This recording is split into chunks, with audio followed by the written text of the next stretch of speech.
Hello there and welcome to today's video in which I'll be sharing my thoughts on one of the most contentious issues out there for artists. Is it ever okay to work for free? As a freelance artist, I've been working freelance for the last 10 years. I've been asked to work for free quite a number of times now.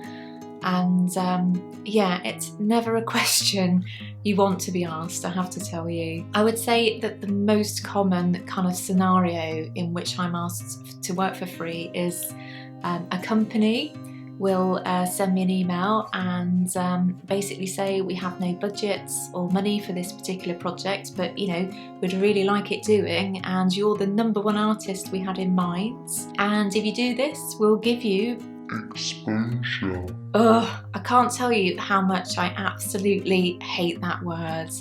Can you imagine in any other industry to be asked to work for free? I don't know why it seems to be acceptable to ask artists or creatives to give up their time and expertise to help a company out. I can understand that it can be tempting for an artist who's just starting out to want to take on free assignments like this because, that tempting exposure might just work out for them. But I have to say that I've never got huge amounts of exposure from doing any kind of commercial work. It's just a case of doing a job for them and that's then used for whatever purpose it's used for. And I can't really think of any job that I've done where I've got loads of exposure on the back of it. You will get a bit of exposure. Whoever you work for may well tweet out your Twitter handle or your Instagram or any of the social media handles that you've got, and you will get a little bit of interest in that, hopefully. But I think the best exposure I've ever got for any of my work has been basically as a result of doing personal passion projects. So for instance, I make alternative movie posters, but they're reimagined with my clay models and bits and bobs of mixed media, that kind of stuff. I also make polymer paintings and they're homage pieces to, well-known artworks. And I do pop culture versions of those as well. So I find that whenever you've got a collection of work, so you've got multiple pieces within a specific theme, it's really easy just to promote that through your socials, really. There's also other websites that you can approach as well to maybe do some articles on your work. So there's various arts and culture magazines out there, and there's even like Bored Panda and Laughing Squid. Those kind of sites that might want to feature your work for you. So there's various ways and means to get your work exposed out there without relying on companies who are out there to exploit you as an artist. So basically I would say that if a company does approach you at some stage for some free work, I would say, it's a big no for that. You could maybe try and wangle, a fee out of them for doing the work. But generally speaking, if they haven't got a budget, they haven't got a budget, and they're just trying their luck, really. And if you turn them down, you can almost guarantee they're going to be asking all sorts of other artists out there as well. So it can be flattering to be asked to undertake some work for a company, but if they're not paying, it's really not worth it. It's not just companies out there that may ask you to work for free. There's various charitable causes out there as well that, are always on the lookout for people to do work for free for them. And in very many instances, it's completely above board and it's entirely up to you if that's a project that you want to take on or get involved with. But I think there's various examples of how they might want you to work for free for them, and I'll just go through those now. So the first scenario that I can think of is if a charity will approach you like any other company to basically undertake some free work for them. So For instance, I'm an artist and illustrator, so they might want to, ask me for a free illustration or artwork, or, even a model for them. And, again, in that scenario, if you wanted to undertake that work for them for free, because it is a charitable cause, that's entirely up to you. What I would say, however, and this is coming from somebody that has worked for various charities in the past, and it's basically a lot of their work or projects have actually been budgeted for. Charities will apply for different funding from different funding streams for different projects, really. So some work is basically ring-fenced by a specific funding stream that's come through. So I'm thinking mainly for bigger charities, or national charities, shall we say. They will have budgets for any creative work that needs undertaking, really. So if you were to be approached by a charity and you were keen to work for them, I would firstly ask them if they have a budget for that particular project. Just, because it's fair for artists to be paid where possible, isn't it? Sorry, the lighting went a bit weird there. It's a bit of a mixed weather day today, so yeah, it's not the best for filming, so apologies about that.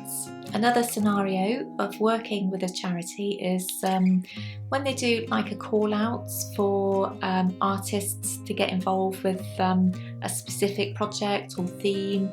And I've worked for an organisation called Secret 7 through the years, and they've actually come to an end now, but basically it was a cause which asked artists to create sleeve designs for 7 tracks that they'd have in any specific year, really. So I'd submit artwork each year. I did some photographic illustrations, and I did, I think, 2 sculptural pieces for them as well on a 7-inch sleeve design, and I really loved being part of that project. It was something that meant something to me. I love music, I love art, and the charities that they'd get involved with, it was a different one each year, were always really worthy causes. So for me, it was something that I was really comfortable taking part in, and yeah, I just kind of loved the process, really. It was lovely to have a really open brief as well. I went to a few preview shows as well. There was one at Somerset House, and it was just a thrill having my own arts in an exhibition at Somerset House, and the pieces were all kind of sold off later as well. So yeah, brilliant. And the third scenario I can think of is charity auctions. So you may well be approached at some point to submit, a piece of work for a charity auction, and I think this is probably quite a common scenario, really. You might have your own experience of being approached for auctions. I can think of a couple of examples, actually. A few years ago, I was asked by an artist acquaintance of mine if I'd like to submit some work for it was a Star Trek exhibition, and all the proceeds from that exhibition would be going to the British Heart Foundation. And I've lost both my parents to heart disease, so that really kind of spoke to me. Not a big Star Trek fan, in fact, I've never really watched it, but I made a couple of models of Captain Kirk and Spock. Sorry, I had to think of the names there because I don't really watch it, but yeah, it was really lovely to be able to get involved in a cause that was so personal to me. Another scenario I can think of was I think this has happened a couple of times, actually, where an individual will contact me. I don't know who they are. That they probably don't even follow me on any social media platforms. It's basically they're just trying their luck. They're doing a charitable organisation, and they ask you for contributions. And I think if you don't know them, you don't know the cause, you haven't got any personal connection to that, for me, it just doesn't sit comfortably to donate to a cause that doesn't really speak to you. it just feels that artists seem to be asked to do free work in the form of, you know, corporates or charitable work way more than any other industry. And, you know, we're out here trying to make a living as well, and there's only so many projects you can undertake in 1 year, and I mean that as a complete whole, you know, without having to think of, gosh, how many charity projects can I fit into this as well? You know, it just doesn't sit comfortably with me. I think if you want to undertake the odd charitable commission, or, you know, get involved with the odd charitable projects, as I have, I think that's a great thing to do, and it's, you know, a lovely thing to get involved with, but you shouldn't feel that you're compelled to have to do that just because somebody's asked you to. I've just thought about another time where somebody asked me to work for free, and basically they were writing a children's book, and it was something that they'd never done before. They just fancied, you know, having a pop. They really liked my clay and mixed media illustrations, and yep, wanted me to illustrate the whole book at no cost. They were fine with splitting the proceeds with me once the book was written, published, and, you know, sold 1 million or whatever in their head. But yeah, I can't even tell you how much work that would have been. About a year's worth, maybe. You know, that's before I've even considered costs for materials or, you know, overheads, all sorts. I think some people just haven't got a clue when they ask other people to get involved with projects. I was just so aghast. I can't even remember if I, you know, sent them an email back or whether I was just too horrified. It's honestly, the stuff you get asked to do when you're a freelance creative is quite bizarre sometimes. So yeah, needless to say, if any individual contacts you to get involved with, you know, some flight of fancy that they've never done before, and, you know, they've every confidence it's going to work out, seriously, please just walk away, because, you know, it's not going to work out. And, you know, I could do another video on pricing at some point, because not only will you be asked to work for free as a, you know, as an artist, you'll be asked to work for just ridiculous fees sometimes as well. So it's just about getting the confidence to say no to these, really. You know, it's really tempting to take on any kind of commission when, you know, you've not got any work coming in, or you know, you're just low on cash, but it's really not worth taking on work that just doesn't pay very well, because you'll end up hating what you do, basically. But yeah, let me know if that's something that you'd like me to cover at some point.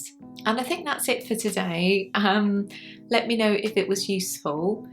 And yeah, before I go, actually, there is something that I keep meaning to talk about, and it just, you know, for whatever reason doesn't fit into the videos that I've made recently. But I had just the most gorgeous photo sent to me of a wedding cake topper from Alison. And she basically undertook my wedding cake topper tutorial that I uploaded a few months ago now. And she did what I always love people to do, basically, is just to take the very basics from a tutorial, but really, you know, make the piece their own, because her work looks so unique here, and I just really love it. So thank you for sharing that with me, Alison. You know, I just love it. And if you're going to make a wedding cake topper, or, you know, something similar to that, based on one of my tutorials, by all means send me the results, because I'd love to see them. So that's it for today. Give it a like if you got this far. Have a great weekend, and hopefully I'll be back with another video next week. So see you then. Take care. Bye bye.